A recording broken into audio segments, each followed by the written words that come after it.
ఈ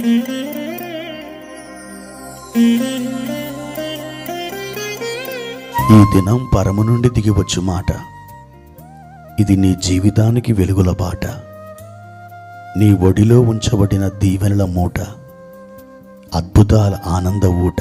అక్టోబర్ 13. సంవత్సరమంతా మీరు బైబిల్ చదివి ముగించడానికి ఈరోజు మీరు చదవలసిన లేఖన భాగం ఉదయం యెషయా గ్రంథం 41 మరియు 42 అధ్యాయములు, సాయంత్రం తెస్సలోనికైలకు రాసిన మొదటి పత్రిక 1వ అధ్యాయము. ప్రియమైన దేవుని బిడ్డలారా, దేవుని కృప ఈ ఉదయకాల సమయంలో మీకు తోడుగా ఉండునుగాక. ఎలా ఉన్నారు ప్రియులారా? బాగున్నారు కదూ? ప్రతిరోజు ఈ చిన్న నిడివి కలిగినటువంటి ఈ ధ్యానము ద్వారా మీరందరూ బలపడుతున్నారని, ప్రభువులో ఆనందిస్తున్నారని, ఆదరించబడుతున్నారని, ధైర్యపరచబడుతున్నారని, ప్రభు కృపలో వర్ధిల్లుచు ఉన్నారని, మీరు మిక్కిలి నిమ్మలమును సమాధానమును ప్రభు ద్వారా కలిగి ఉన్నారని నమ్ముచు ఉన్నాను. అయితే మీరు వింటున్న ఈ ధ్యానం కొంతమందికైనా మీరు షేర్ చేయండి. మీ బంధువులకు, మీ స్నేహితులకు వీటిని మీరు పంపించండి. వారును మీ వలె ఆదరణ పొందుతారు, ఆశీర్వదించబడతారు. తద్వారా ప్రభు నామానికి మహిమ కలుగుతుంది. ప్రియ దేవుని బిడ్డలారా, ఈ ఉదయకాల సమయంలో ప్రభు మనల్ని ఆశీర్వదించాలంటే, లేదా ప్రభుకి మనం ప్రీతికరమైన వారుగా మనం ఉండాలంటే ఏం చేయాలి? ఎన్నో విధానాలు బైబిల్లో ఉన్నాయి. అయితే దేవుని బిడ్డలారా, అవన్నిటినీ మనం ఈ ఉదయకాలం తీసి ధ్యానం చేయలేం. కానీ ఒక్క 3 విషయాలు మీకు అందించాలని ఆశిస్తున్నాను. దేవుడు మనల్ని ఆశీర్వదించాలంటే, ఆయనకు మనం ప్రీతికరమైన వారుగా మారాలంటే, ఆయన మనతో నిబంధన చేసి ఆ నిబంధన ప్రకారం మనల్ని ఆయన దీవించాలంటే ఏం చేయాలో తెలుసా? మొదటిగా మనం ఆసక్తితో ప్రార్థించాలి. పరిశుద్ధ బైబిల్ గ్రంథంలో యాకోబు రాసిన పత్రిక 5వ అధ్యాయము 17వ వచనం చూద్దాం. ఏలియా మన వంటి స్వభావం గల మనుషుడే. వర్షింపకున్నట్లు అతడు ఆసక్తితో ప్రార్థన చేయగా 3.5 సంవత్సరముల వరకు భూమి మీద వర్షింపలేదు. అవును దేవుని బిడ్డలారా, మనం ప్రార్థించాలి. అయితే దేవుడు కోరుతున్నాడు, మన ప్రార్థన ఎలా ఉండాలో ఆయన చెబుతున్నాడు. పాత నిబంధన కాలంలోని ఒక బలమైన ప్రవక్తని, ఆయన చేసిన ప్రార్థనని మాదిరిగా మన ముందు నిలబెడుతున్నాడు దేవుడు. అతడే ఏలియా. అతడు ఆసక్తితో ప్రార్థన చేశాడట.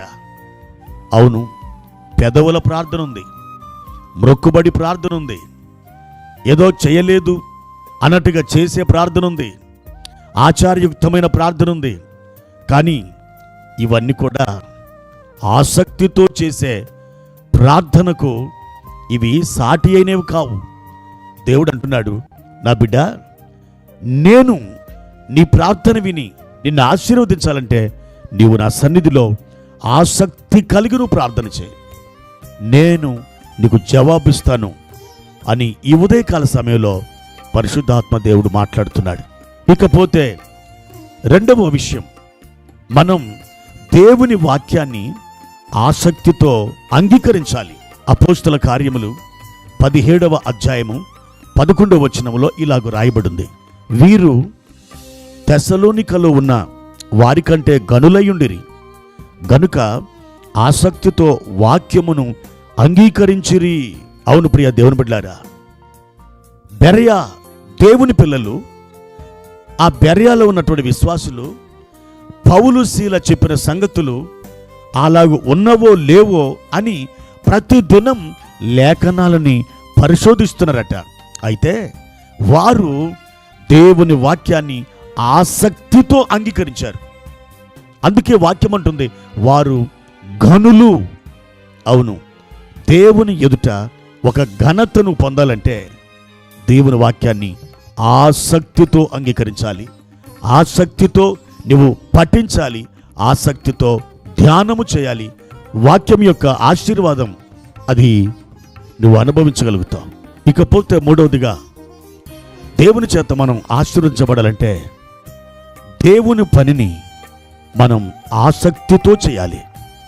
సంఖ్యాకాండం 25వ అధ్యాయము 13వ వచనంలో, ప్రియ దేవుని బిడ్డలారా, ఫీనేహాస్ అనే భక్తుడు, జిమ్రీ అలాగే కొచ్బి అనే వీరిద్దరూ ఇశ్రాయేలు సమాజంలోకి వచ్చి ఆ ఇశ్రాయేలుల సమాజాన్ని వారు మలినం చేసినప్పుడు, దేవునికి కోపాన్ని పుట్టించినప్పుడు, దేవుడు దాన్ని చూచి కోపముతో రగిలిపోతున్న సమయంలో దేవుని యొక్క మనస్సుని ఎరిగిన ఫీనెహాస్ అతడు వెళ్ళి మిద్యాను స్త్రీ అయిన ఆ కొజ్బిని, ఇశ్రాయేలుడైన ఆ జిమ్రీని ఆ పడక గదిలో వారిద్దరిని చంపేశాడు, ప్రాయశ్చిత్తం చేశాడు.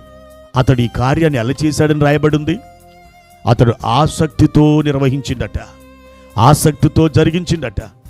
దేవుని పనిని మీరు ఆసక్తితో చేసినప్పుడు దేవుడు నిశ్చయముగా మిమ్మల్ని ఆశీర్వదిస్తాడు. దేవుడు ఎన్నడూ కూడా మిమ్మల్ని దాటిపోడు. ఆయన వాగ్దానాలు మీ ఎడల, ఆయన నిబంధన మీ కుటుంబం ఎడల తప్పకుండా నెరవేరుస్తాడు. దేవుని కృప మీకు తోడెనుగాక. ప్రార్థన. పరిశుద్ధుడా, ప్రేమ కలిగిన తండ్రి, మీ ఘనమైన నామానికి వందనాలు. ఈ ఉదయకాల సమయంలో ఆసక్తితో ప్రార్థించాలని, ఆసక్తితో వాక్యాన్ని అంగీకరించాలని, ఆసక్తితో ప్రభు పని చేయాలని మీరు మాకు బోధించినందుకే వందనాలు.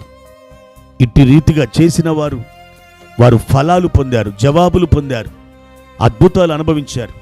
మేము కూడా వారి యొక్క కోవలోనే ఈ మూడింటిని చేసి ఆశీర్వాదం పొందునట్లుగా సహాయము చేయమని యేసు నామములో అడిగి వేడుకుంటున్నాము తండ్రి. ఆమెన్.